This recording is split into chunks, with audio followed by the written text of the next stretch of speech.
general system of preferences. It is in news. We'll see why it is in news, what it is. Complete explanation of GSP is what we are going to have a look at today. Now, before seeing what is generalized system of preferences, let us understand why is it in news. It is in news because of the United States. So there are certain countries which provides GSP. United States is one such country which provides GSP. Now this GSP is provided for certain time period, and periodically, because it's provided for certain time period, periodically it has to be renewed. Now this GSP renewal is pending. It is basically stalled. USA has stalled the renewal of the generalized system of preferences, and that is a concern for India, for various other developing countries as well as India. So now let us see what are these GSPs, how is it a concern for India, and what is the way forward.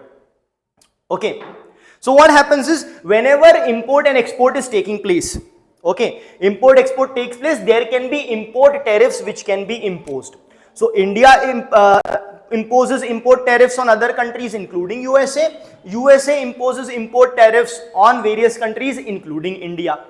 Generally it is such that generally the developing countries, least developed countries, developing countries would impose higher tariffs, higher import tariffs, so as to safeguard their industries, right? Or else a lot of foreign products will start coming and the domestic industries would be hampered. So India is also one such country which has high import tariffs. Developed countries on the other hand may not be imposing such higher tariffs because their industries are already developed and they may not be fearful that much of the imports coming from other countries because their country is already developed, already more efficient. But still, imports are still a source of revenue, so still the developed countries would also want to impose it. At the same time, they would want to use it to lower the import duties of the developing and least developed countries. So that tussles keep on happening. Now, when it comes to general system of preferences, this is a system wherein a developed country gives some leeway to the developing countries. A developed country gives some leeways to the developing country and puts the import duties at a lower level than which may be permissible by WTO. WTO may permit कि okay, even a developed country can impose these much of import taxes, but under general system of preferences, the developed countries would further lower it for certain countries, right? For all countries, for one country, or for certain countries. Now, why do they do that? They do that because see, once of course it's a nice thing to do to help out the developing countries, but just because of that they may not do it. They may do it because those products they also want. That can be one thing. But second thing can be, of course, out of the thing of helping the developing countries also to get better. But now we can clearly see that the renewal is now stalled by the USA. So it might have realized that, boss, we are reducing the import duties and a lot of products are coming. So let us now do not renew it, right? So I hope you understand the concept of it. Under GSP, the developed countries provide lowered import duties for the products of developing countries. Okay. Now let us look at the theoretical definition. It is a unilateral scheme. Yes, this is very important. It is a unilateral scheme. Unilateral scheme as in only the developed countries are lowering the import tariffs for the developing countries. The developing countries need not do anything in return. That is why it is unilateral scheme. It is like a one-sided benefit. Okay. So what happens in this? Custom duty preferences or concessions are granted. So if the custom duty was 50%, let's say some concession is given and now it has been lowered to only 30%. Granted by whom? By the developed countries, right? For certain specified products from the developing countries. So what certain specified products which the developing countries exporting to the developed countries, for them they would provide preferences or concession and lower the tariffs. Now it was constituted in 1971 under the aegis of, very important for your prelims, under the aegis of the United Nations Conference on Trade and Development, UNCTAD. Okay. Now, there are certain requirement, or in fact one main requirement for being eligible for GSP. Now, let's say GSP is provided by US to India. So, they would check one thing. What they would check? They would check the rules, the fulfillment of rules of origin. This is very important. Fulfillment of rules of origin, very important to check. If USA is lowering the tariff on the Indian products, right, lowering the tariffs on the Indian products, so USA should be having a surety that these products are coming from India only. They are originating from India only, or else what will happen? Other countries may take benefit. Maybe China will siphon off their product via India to USA, and they may also get the benefits of GSP. So that should not happen. That is why an exporter under GSP is required to fulfill the rules of origin under the GSP scheme. Okay, so this is what you are required to do. Now, there are a few countries who provide this preferences to developing countries. So, which are those few developed countries? Remember the name generally. Don't have to mug up, but just have a look at it few times so that in options you can know which are these countries. Armenia, Australia, Azerbaijan, Belarus, Canada, European Union is also there.